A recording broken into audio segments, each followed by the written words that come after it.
Coming to you from our studio here at Desanwe in Accra.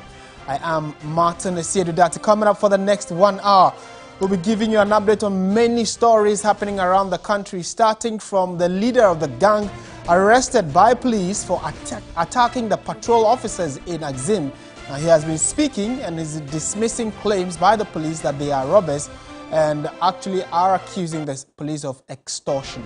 Details of that in a moment. Also coming up, the National Disaster Management Organization, NADMO, heads to troubled Bongo district where over 800 persons of Fulani extraction have been displaced following an attack on Sunday. And later in business, the Association of Ghana Industries has described the 3 new revenue taxes approved by Parliament as overburdening industry and wants them suspended. Is that even possible? We'll let you know. Elsewhere around the world, former U.S. President Donald Trump is set to fly from Florida to New York on Monday ahead of his scheduled arraignment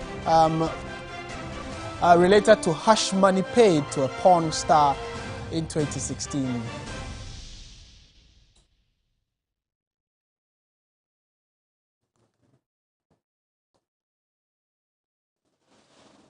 Let's settle for the details of our stories now. This afternoon, it is emerging that a gang arrested by police at Axim in the western region over the weekend may have been colluding with the police in the area to extort monies from illegal miners. The 4 people who were arrested over the weekend in a viral video, many of you, I'm sure we've seen that, and put before court, are believed to have been engaged with the police to patrol mining sites with the aim of extorting monies from these operators. A viral video captured at least one of the office men surrounded by young men pleading to be set free over some misunderstanding. And you know that the police have also released a statement in relation to this particular development. It happened over the weekend where in the video, the police officer actually was on his knees begging this group of men, asking for clemency to be released. The background story, many have said, is because the police actually got them to work for them. And that's the dichotomy we're trying to settle now. So let's go and listen to him, and then we'll subject all of this to some further analysis.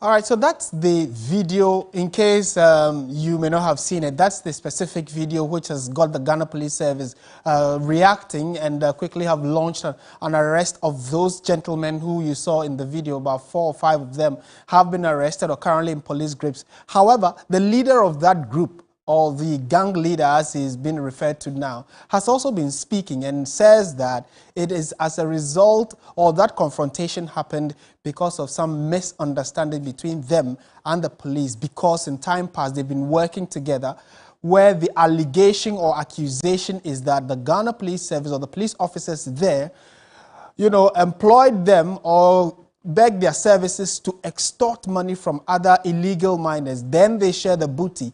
But that particular period, the confrontation was as a result of some agreement that went south, and that is why they decided to, take the law and arrest the officer. So let's listen to him, and then we'll come to the issue of what security analysts have also been saying.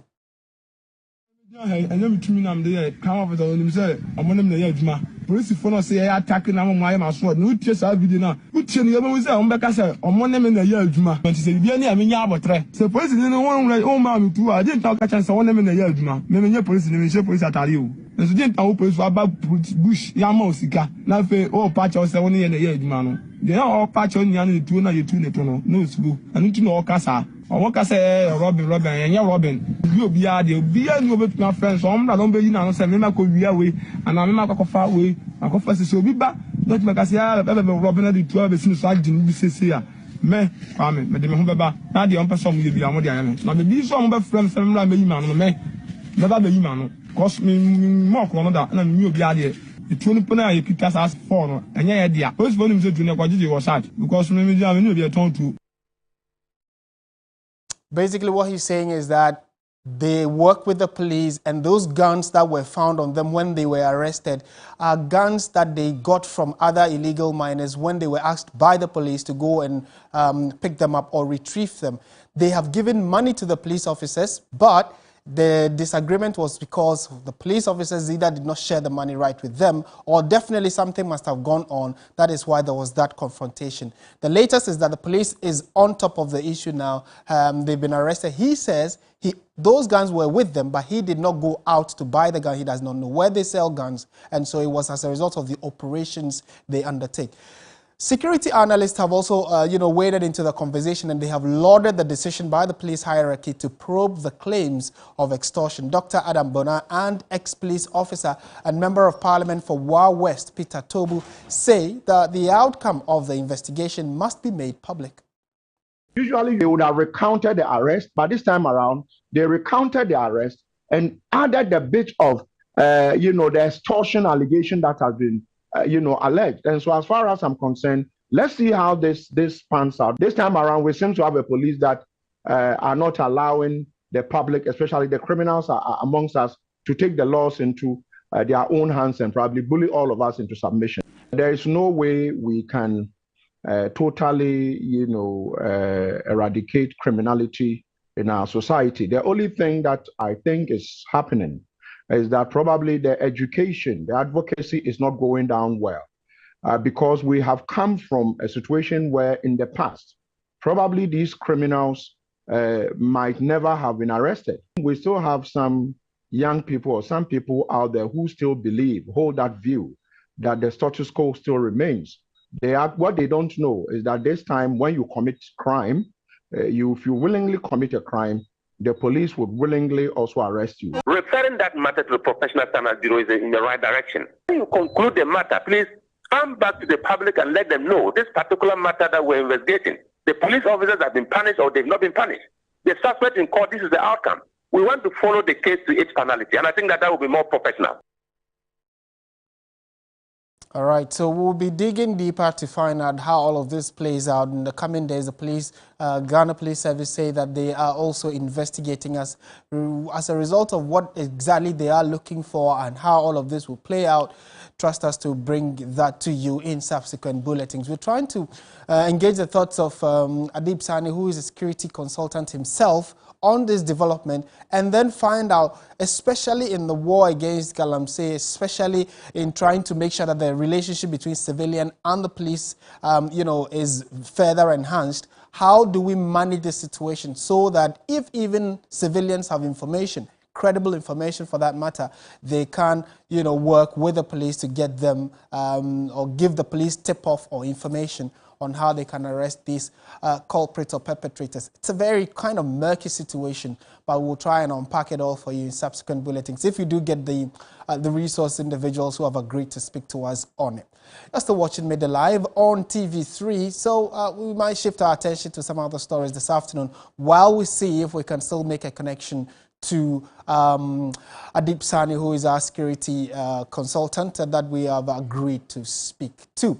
All right, staying on issues of security though, something huge happened over the weekend in another part of the country, Bongo specifically. So the police in the Bongo district have arrested 11 persons for their alleged involvement in an attack on a Fulani settlement at the Akonyogo in the Bongo district in the Upper East region. More than 800 people from Akayongo and Adaboya have been displaced after their houses were burnt down by some irate youth from Bongo Esu and Nabdam district. Let's watch this and we'll get some further answers to it.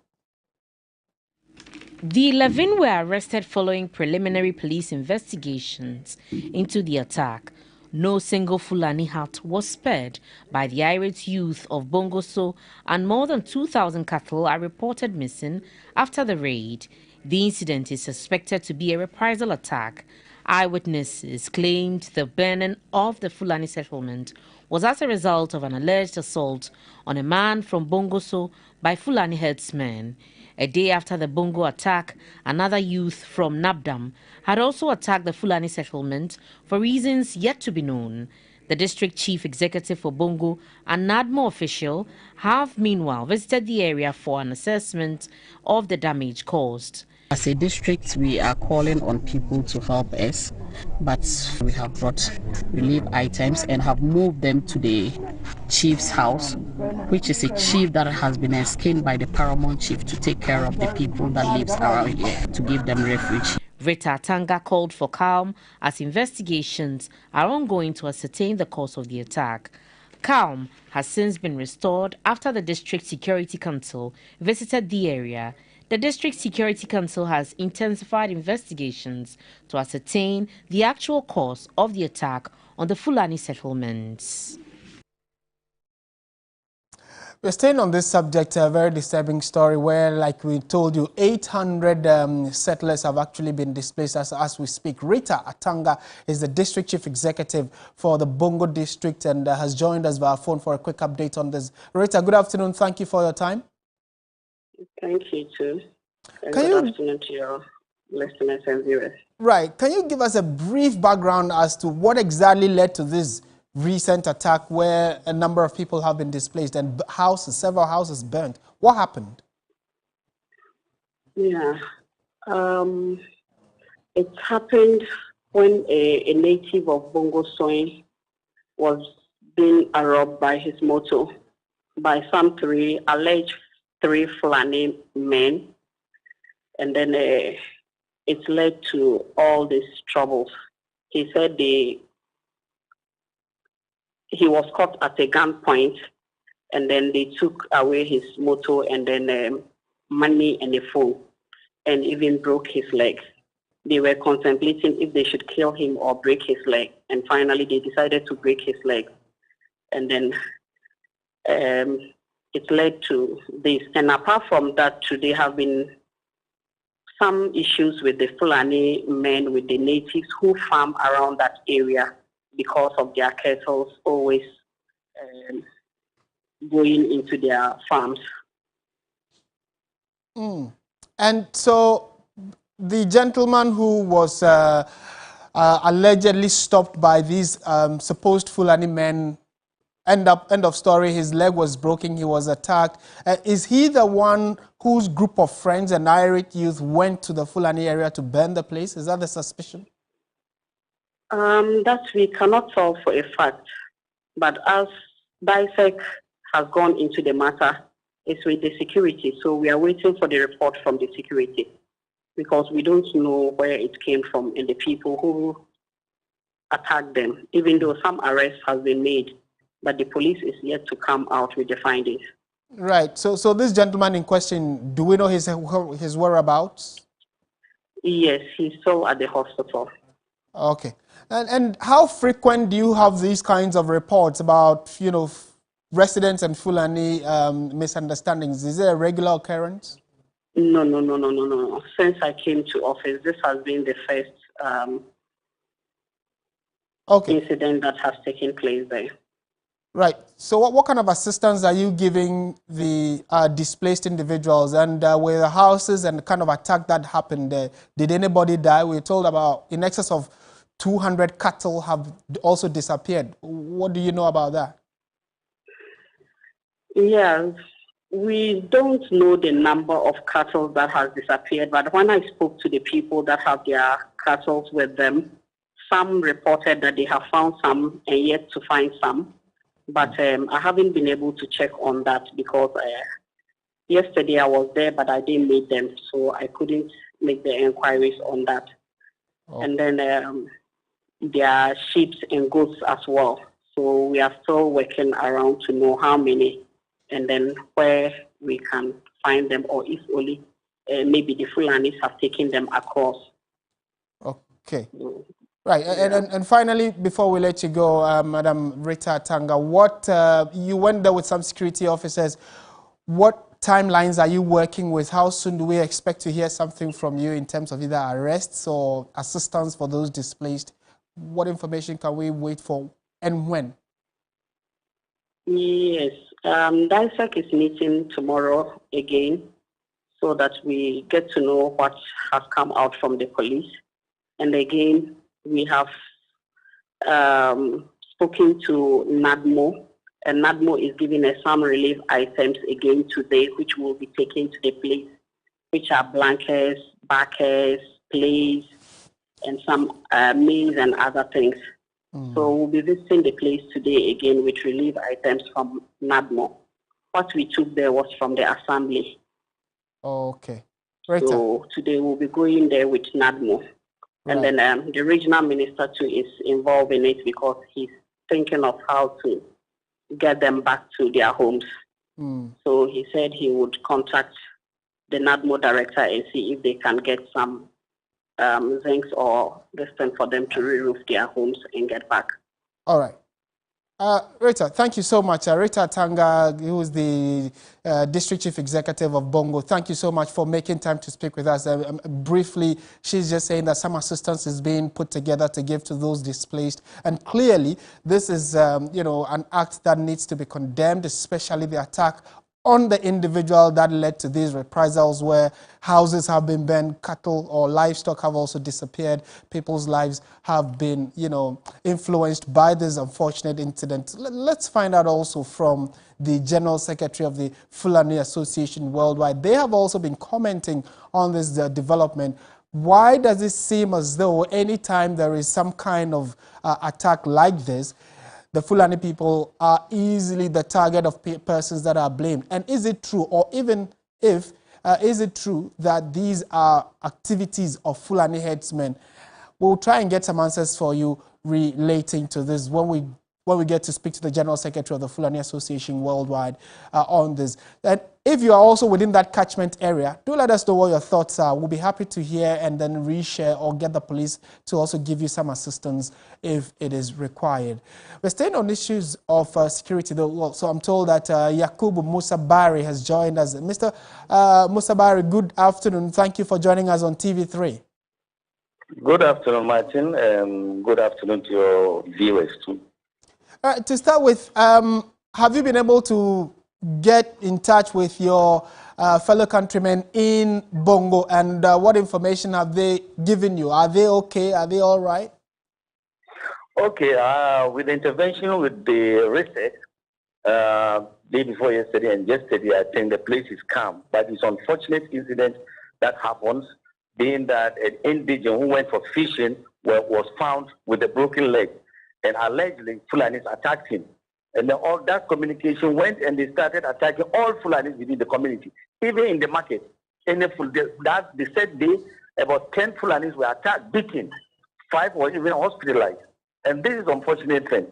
I don't know whether other tribes could commit crime. The remaining tribes will be attacked. That is very wrong. Yeah. We don't have to take the law into our hands. And then the worst of us is this thing happens in Bongo district. And the day before yesterday again, the Namdom district, the youth also came and attacked and burned houses. Almost about 60 houses were burned down. About 200 people are now homeless. They're all at the traditional chief house and the Fulani chief of Bongo, which is unfortunate. And we are calling still the well done work that the RISEC did. We thank them very much to protect the life. Yeah. The properties have been destroyed. And we recommend the NADMO too for their visit yesterday and giving them some relief items. We thank them so much. Okay. And then we should go beyond that so that all these perpetrators must be brought to book. So that it's not okay again. People are taking the law into their hands. If let's say even a Fulani man commit that crime, does it mean all Fulanis around that district are criminals? They committed the crime? It's uncalled for. Yeah, that's a fair question you ask. So would it be your expectation, for instance, that the gentleman who was attacked should be able to pinpoint a name or probably show to the police who did the attacking on him, so they don't paint all Fulanis as being, individuals who just cause trouble? Exactly. I think the police are doing a very marvelous job. They are investigating the issue, which they will come out and tell us if really it is a Fulani who attacked him for the first place. Even if it is the Fulani who attacked him, doesn't mean all the Fulanis that in the community in Bongo district attacked him. No. You know, but we leave that to the police to do their proper investigation. And I recommend the regional minister for the quick intervention that he ordered. I tried to get the regional crime officer this morning. I did not get him to know the update, but I think they are doing a very good job. Let's leave the investigation to them to come and establish if it is really the Fulani who committed the crime or not. Yeah.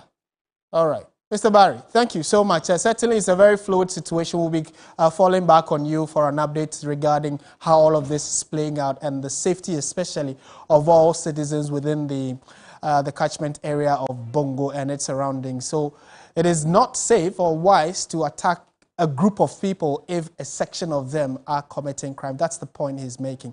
Let's stay on issues of security though, but then this time around we're taking a step back to our earlier story having to do with the gang of, we don't even know who they are, whether they are illegal miners themselves, but then there's a group of young men who were arrested in Axim when they were in a confrontation with a police officer. On your screen that's it. So the leader of this gang has also been revealing their side of the story, saying that they are not robbers, they are not a group of illegal people. However, they have an agreement with the officers, and that may have gone south. That is why there was this confrontation. Let's speak to Adib Sani, who is a security expert and consultant as well, CEO of Jati Case Center for Human Security and Peace Building. Mr. Sani, good afternoon to you. Thank you for your time. Good afternoon, my brother. To start with, what do you make of the new information coming from the leader of the gang saying that it is an agreement they've had or a business they've been working on with the police officers? This time around, it seemed to have, degenerated into what we have all seen on the video. What are your immediate thoughts on that? Well, it is somewhat consistent with my earlier suspicions. Because if you remember the last time I granted an interview here, I categorically stated that there is some degree of familiarity between the gentleman and the police. It looks as though they have been doing business together for some time because they appear to have known each other so well. Secondly, it made me wonder, considering the ragtag nature of the operation, whether indeed it was officially sanctioned. Or the police, they were on their own. Because if it were officially sanctioned, knowing how treacherous this can be, there would have been some, structures on the ground, including backup, to provide reinforcement when they need it and all that. But it appeared that wasn't the case. And there was talk about them being armed robbers. No, armed robbers don't rob and phone like that. No, things are not done that. Okay. Right. However, at this point in time, it is a matter of he said, she said. And it is only through a professional, transparent, thorough investigation we'll be able to know the full facts of the matter. I pray it is not half-baked. And I have so much confidence in the IGP to ensure that these guys are thoroughly investigated, and if there's any criminal culpability, they are brought to book. On the other hand, the police officers are also investigation, and if there's any criminal culpability, they are also brought to book. Right. And in the same vein, I get the feeling that for the gang leader or the head of the group of boys to publicly give their side of the story, that then means that they may be ready to cooperate. So for the police to even immediately on the face of it call them armed robbers, that is being prejudiced on the side of the police. Wouldn't you agree? That could even further worsen or make the investigation a lot more difficult for the police. Wouldn't you agree? Absolutely. And there are already a section of the population that is feeling that we might not have a fair investigation, with some questioning why the police should investigate the police. I think the statement was hastily done, without considering the various angles and the merits of the evidence that is available. You don't need a criminologist, to be able to identify from just looking at the video that these people have known each other for some time. And it's just a business deal gone. The possibility that it is a case of a business deal gone sour is very high. This is not how armed robbers behave. And they mentioned the names of the perps, but they didn't mention the names of the officers that were involved. So I'm hoping and praying that a comprehensive investigation will be conducted, so necessary action is taken. Because already there are a lot of Ghanaians who seem to have lost trust and confidence in the police, and it's waning by the day because of the conduct of some of these officers. So it is up to the police to use this, even though it is an unfortunate spectacle, but use it as an opportunity to at least get more Ghanaians to trust in the process again by ensuring accountability. But if there's no accountability, and there's always an attempt to cover up for the excesses of officers, that would rather make more people lose more confidence in the police. And that, I must say, would make it very difficult for the police to be able to fulfill their mandate as enshrined in the Police Service Act 350. Adib, thank you so much for your time. Adib Sani, security analyst, and clearly it's a conversation that many are very interested in. And we just all keep our fingers crossed to see what kind of outcome would come out as a result of the investigation that the police is currently undertaking.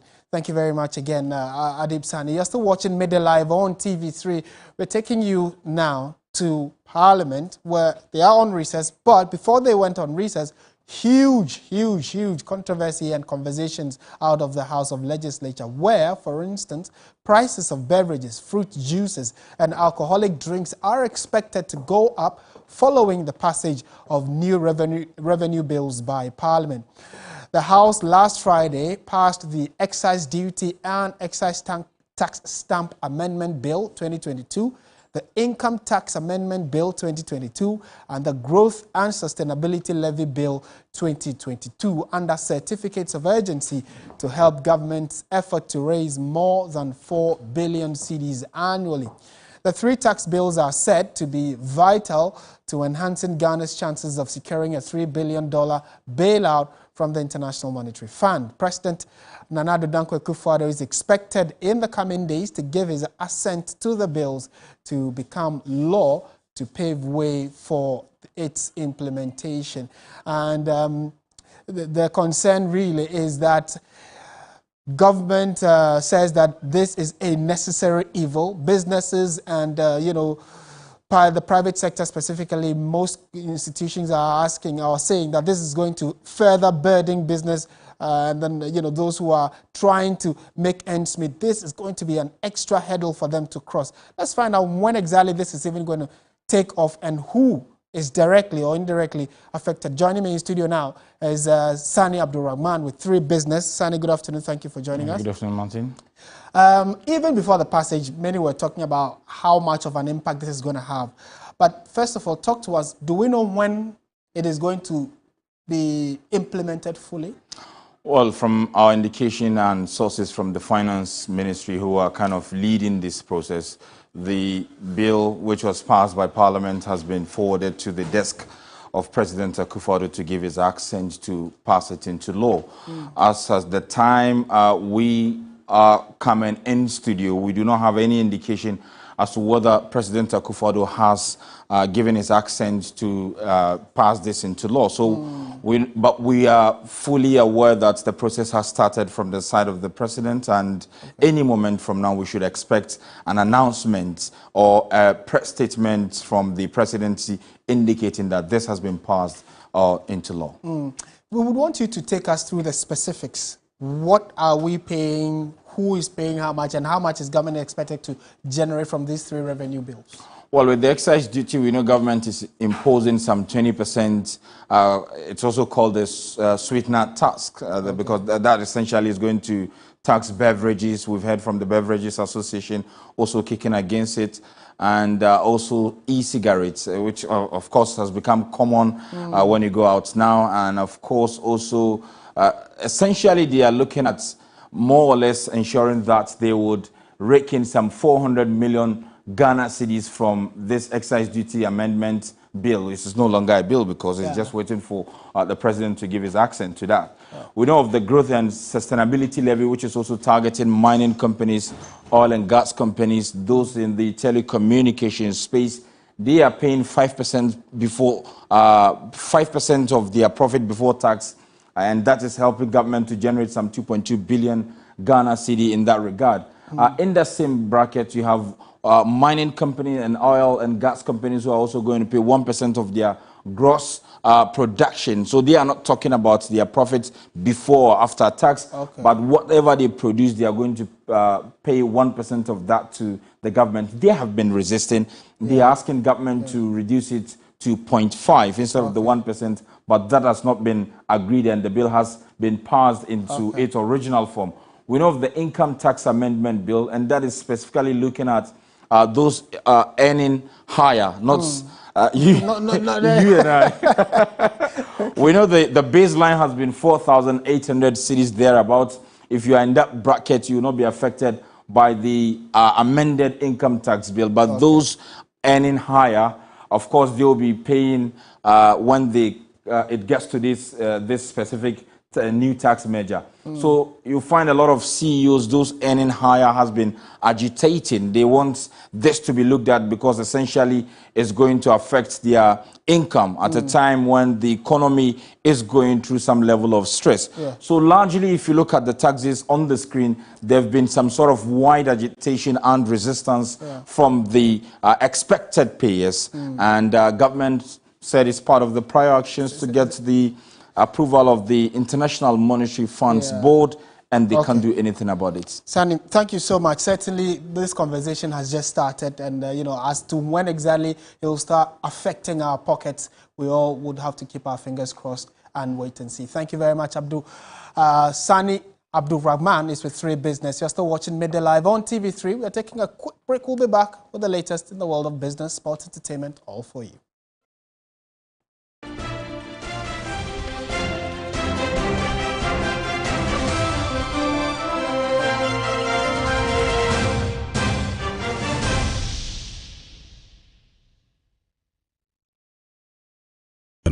We're going to demonstrate to you the superior properties of Flamingo paint as compared to other paint brands on the market.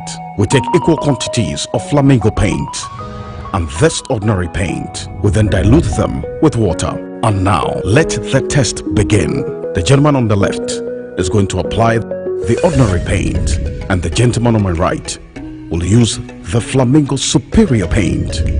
As you can clearly see, Flamingo has the obvious better hiding. Furthermore, Flamingo has painted a much larger area. You know, 1 bucket of Flamingo paint is equal to several buckets of any other paint brand on the market. Flamingo paint is made with superior formulation to give superior durability, superior hiding, superior coverage. Flamingo paint, simply superior.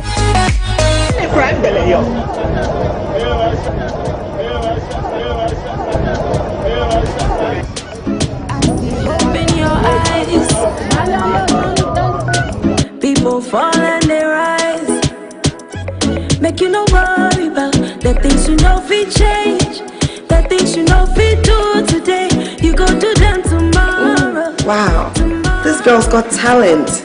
You too can change your world, and it's affordable with Airtel Tigo data bundles. Bring your dreams to life with the best data bundles only on Airtel Tigo. Dial *111# now. Airtel Tigo. Life is simple. We are on a mission promoting access to quality health and education through the power of our media space. Since 2014, we have made great impact. TV3 mission now drives Ghana's quest to break barriers and provide access to inclusive and quality girls' education, together with women's maternal health services. Our mission to address the needs of the socially excluded has won the admiration of many. Indeed, TV3 mission gets you the results. Mission is live on TV3 News 360 every Saturday and Sunday. Supported by Star Ghana Foundation, with thanks to Foreign Commonwealth and Development Office.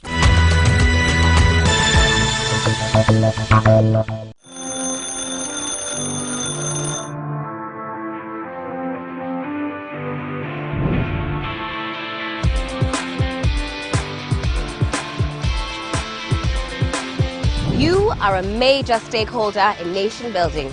Your voice matters. Start your day with us.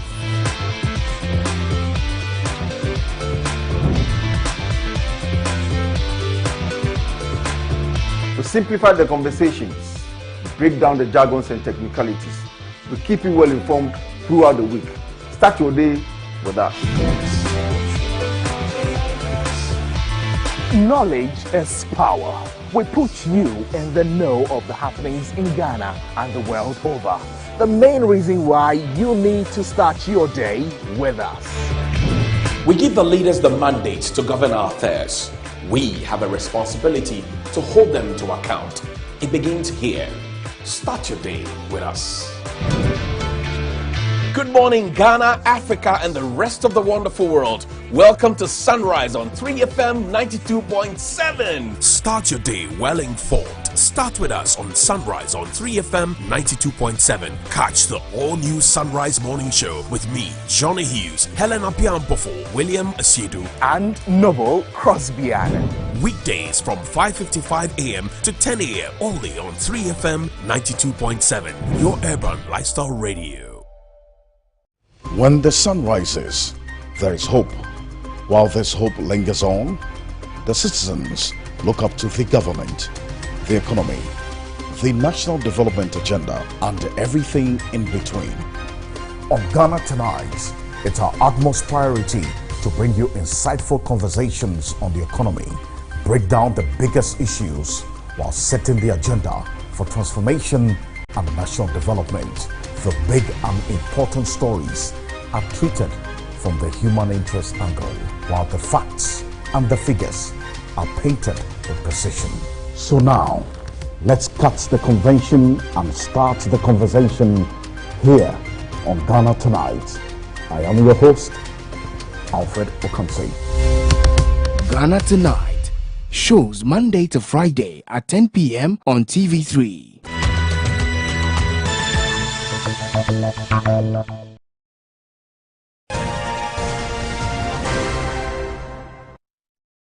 Time now for business. Joining us in studio, Pakwesi Asare, to let us know what's happening. Hello, Pakwesi. Hi, Martin. How's your weekend? Not bad at all. How was yours? You look very refreshed. Mine was okay. It was fun. Yeah. Nice. Yeah. All right, so let's know what's going on. Right. Hello, good afternoon. Welcome to the very latest in the world of business. Now, let's begin with the Association of Ghana Industries, who have kicked against the new taxes approved by Parliament, asking government to deal with its fiscal indiscipline rather than overburdening industry with taxes and levies. Now, instead, the Greater Accra president of the Association of Ghana Industries, AGI, Chonam Akpelu, urged government and the relevant institutions to deploy efficient technological means of collecting revenue from existing avenues to cushion the economy. Government at this stage should come up with some special concessionary package for industries to cushion them. And some of these taxes should be done in a way that industries should be considered for significant support and exemption.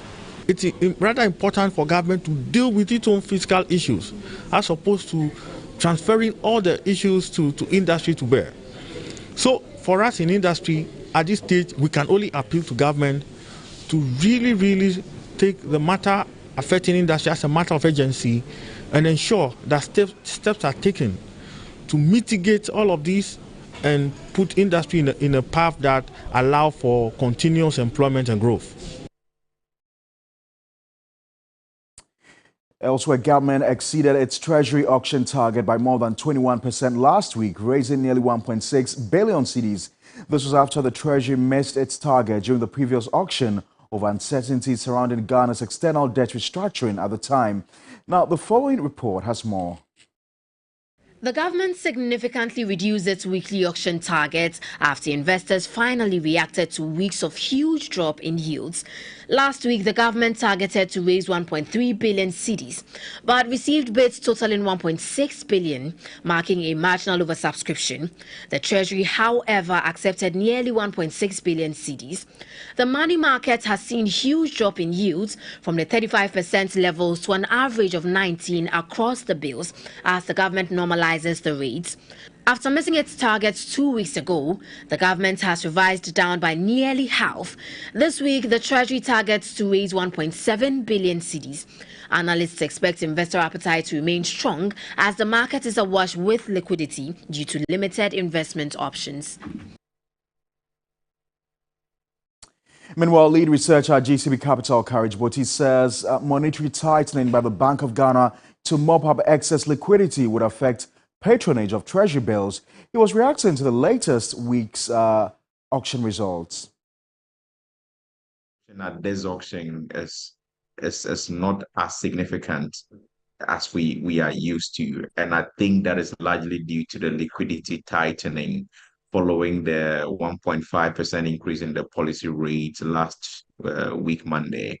Going forward, you might begin to see those oversubscriptions kind of diminish, and yields would also start climbing higher across the curve, because what was driving yields lower was largely due to the oversubscriptions. Banks had a lot of liquidity that they do not find immediately useful. And the investment options on the market are quite limited.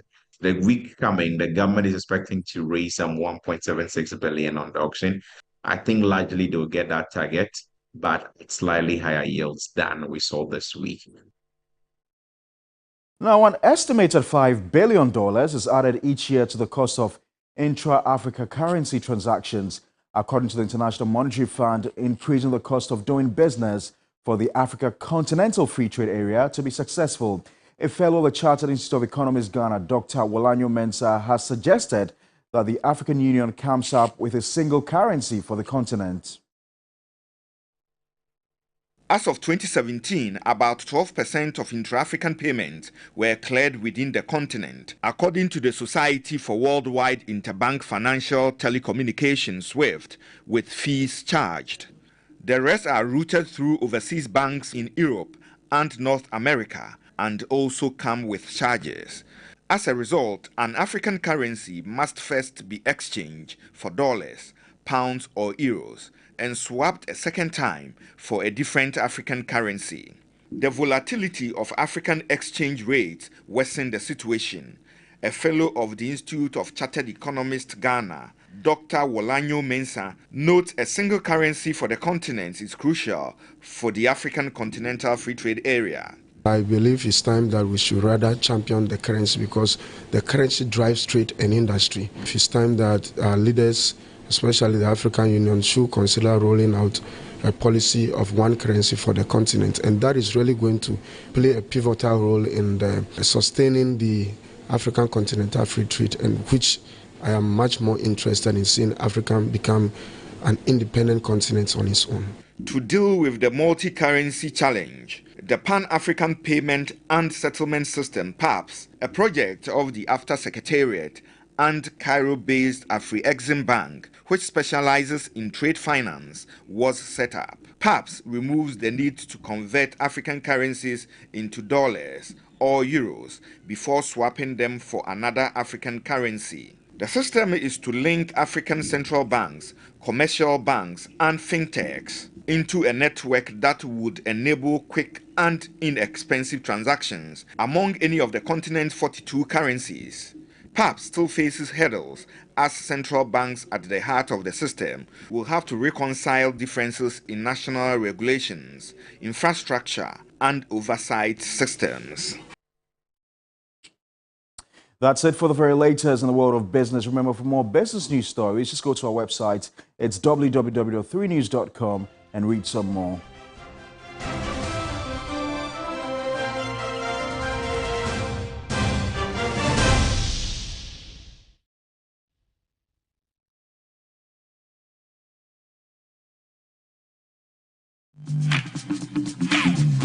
no matter where. The capital is always tuned in.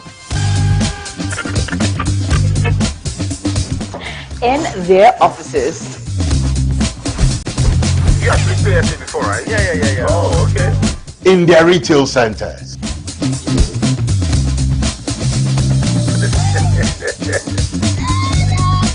Even in their busy marketplaces.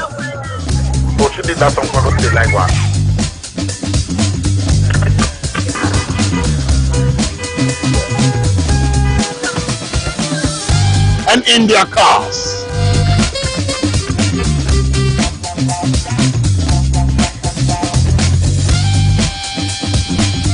Even in their homes and in their rooms, they listen.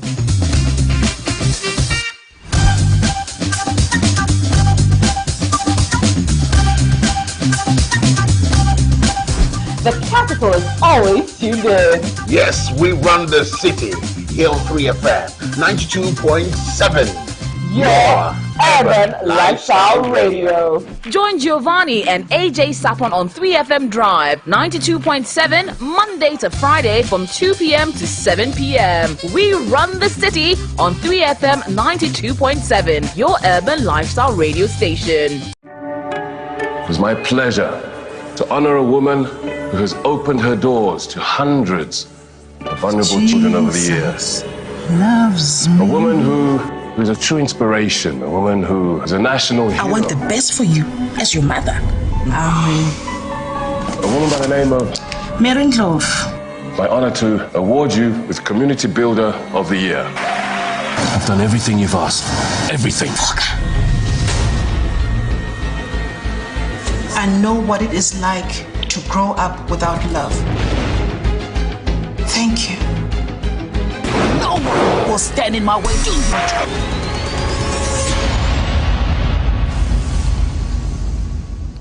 Isono shows Mondays to Thursdays at 8 p.m. on TV3. Brought to you by MTN.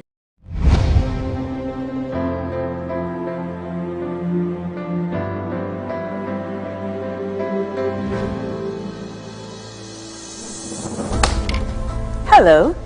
It is essential that in life you see yourself reflected in the stories of others. As a little girl growing up, I had always wanted to have a voice, one that would not only be heard, but would be seen and would be felt. So I asked myself, what if I could take every story that's ever inspired me, every song I've ever danced to, in fact, all the memorable moments on this show, and share them with you.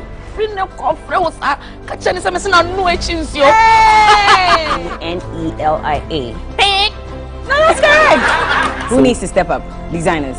Designers wise, our local tailors. What's going on? I know it's now. Which one? You go kill me. Hey. So you know what my priority is? Making you happy, entertained, educated, and informed. My name is Bella Mundi, and this is The Day Show. Catch all the exciting episodes right here on TV3. Oh, this is going to be so much fun. The Day Show, Sundays at 3 p.m. on TV3. This program is sponsored by Onga. Day Show no, aye manya to say so manya. And aye chaka to say chakademos. Utoka bibe launchi and delay. Nothing now for fame. No. Seriously? Everything you know because almost all brofu nye prempe brofu. Brofu e disi kabana meka. Anya brofu hu biasa na meka. It's all called public restroom who used to male and female. Ladies. And don't you think yes I will violate Emma because you have a male sex organ but you are using the ladies? Oh, tell me and follow it. What a wife you know a putoy and you need delay a putoy. The Delay Show, Sundays at 5:30 p.m. on TV3 and brought to you by Vodafone, GoTV Ghana, Pepsodent, Yaz Sanitary Pad, Delay Mackerel, Tabia Takum.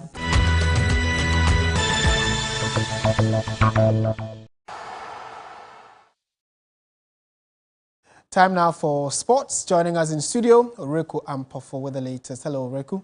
Hi, Martin. Good afternoon. Thank so you take it away straight away since we do not have much time. So we'll be talking about the Ghana Premier League, where Aduana Stars have been temporarily banned from using the Nana Adjumani Badu, the first stadium in Doma, after Sunday's incident which saw Tamale City players and officials attacked after the game. The Ghana Football Association, in a statement, has now closed down the venue temporarily in accordance with the Ghana Football Association Premier League Regulations, Article 14.2. A statement from the Ghana Football Association on the ban reads, the Executive Council of the Ghana Football Association has ordered a temporary ban on Aduana FC from using the Nana Adjumani Badu, the first stadium, as its home venue with immediate effect. This decision has become necessary due to the unfortunate incidents that occurred after matchday 25 game between Aduana Stars and Tamale City FC outside the stadium, played on April 2nd, 2023. Well, we'll still stay on the issue that took place yesterday at the Nana Adjumani Badu, the first stadium. And Tamale City head coach Hamza Mohammed was on Sports Ultras on 3FM last night. And this is what he had to say about the situation. It's just a normal football match, the league match that we're playing. And time was up, the match was just added 10 minutes. After the 10 minutes, they were not close. A penalty was awarded. I don't know whether I scrolled down a penalty or I hold the speech to come for the general public to decide on that. It's also he scored immediately to restart and close the game. Knowing very well that that was what he wanted officials. We packed our team on our. It took us about almost 40 minutes to leave the vicinity, the stadium. Okay. On our way out, we were attacked by supporters. They were pressing stones at us. Doing that, one of our players being hit on his eye, on his left eye. So we are rushing him to the hospital. This is exactly what happened. This is not the first time. It's happening at the Swatran. Nothing happened. Our first fight is still there. And no one is saying anything. This is the second time it's happened to Tamale City. Our bat is destroyed again. After we for the beating us and then a dubious penalty, 90 minutes, 90 plus 10 minutes. I don't even know if that penalty. We have said restarted the game. Immediately we closed the game. On our way, supporters, a drive from the stadium, started pressing stones. Well, we'll continue to bring you updates on what happens on the situation. What we do know as of now is that Aduana FC need to find a new home ground with immediate effect, as they've been banned from using their stadium by the Ghana Football Association. But before we go, just an update on the NBA, where the New York Knicks beat the Washington Wizards 118-109 to become the latest team to book. And Jalen Brunson each scored 27 points to give the Knicks a fourth consecutive victory. The Atlanta Hawks' overtime win against the Dallas Mavericks then eliminated the Wizards from play-in contention. The Toronto Raptors secured a play-in spot after the 2019 champions beat Charlotte Hornets 128-108. The regular NBA season concludes April 9 with the play-in tournament from April 11 to 14 and the playoffs officially starting April 15.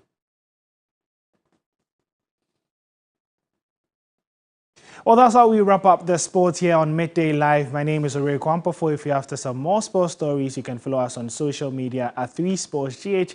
Up next on the bulletin is entertainment.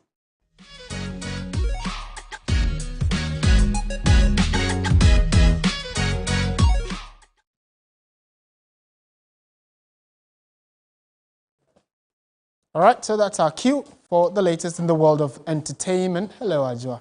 Hi, Martin. You're looking good. Thank you. You're not looking bad yourself. Thank you. All right, so what's going on in entertainment? Well, we've got quite a lot of things. So just starting off in the bulletin today, UK-based Guinean international jazz singer Stephanie Benson has opened up about her recent surgery. Now, in an interview on the all-new season of Today's Woman with Cookie T, the mother of 5 narrated the heartbreaking ordeal she had to go through in the hands of bloggers who misinterpreted her gallbladder removal surgery for a liposuction. And I thought, what articles are? Because there's plenty, and usually I don't even read them. I mean, I never look at the blogs. And he said, well, I think you should have a look at it because, and he was quite upset, and I could hear in his voice. And he says, not because of what they said, it's what happened to me that negates what they said. I mean, it was more like minimizing what I went through. And they were saying something about I had some surgery and I had liposuction and it went wrong, so I was telling people that they shouldn't do it because I've done it so many times. And I mean, I'm thinking, where did that come from? And I was on your radio talking about empowering women. What I was saying was, listen, if you've had children and you want to lift your boobs or you want to go and suck fat out, that's your choice to make. Nobody should stop you. But I would choose exercise over any kind of surgery.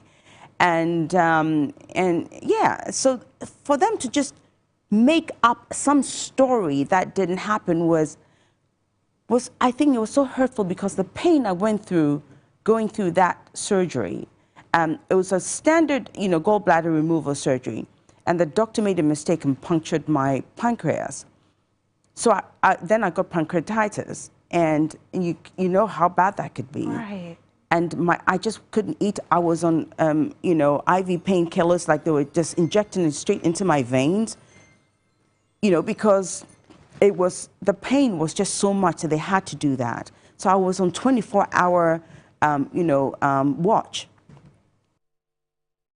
Make sure to catch the all-new season every Saturday with Cookie T. But moving on to more stories, the TV3 and 3FM Shy and Amajofa expedition was definitely one for the books. Now, the trip, which came off over the weekend, had patrons express their excitement for the adventure and urge organizers to put more of such trips in place to be able to boost domestic tourism here in Ghana. And for those of you who weren't able to make it, if you missed it, here are some of the highlights from the trip.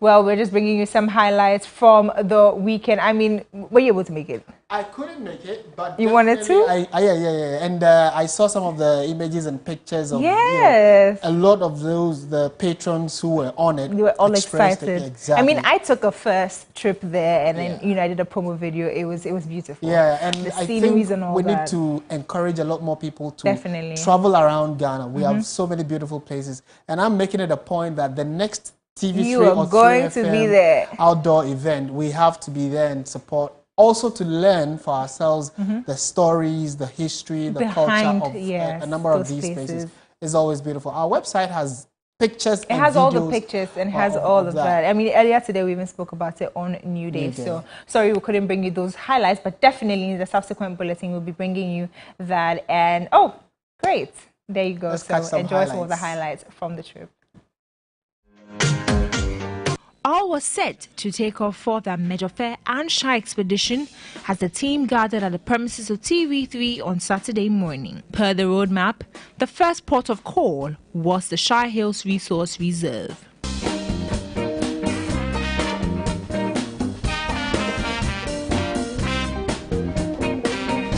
Breakfast time, we're here at the museum aspect. We're going to get something to our system before we begin officially what will be a very exciting day here with the safari drive at the Shy Hills Reserve. After a sumptuous breakfast, it was time to begin the adventure, visiting the Mogo Hill, the museum and other attractions at the reserve.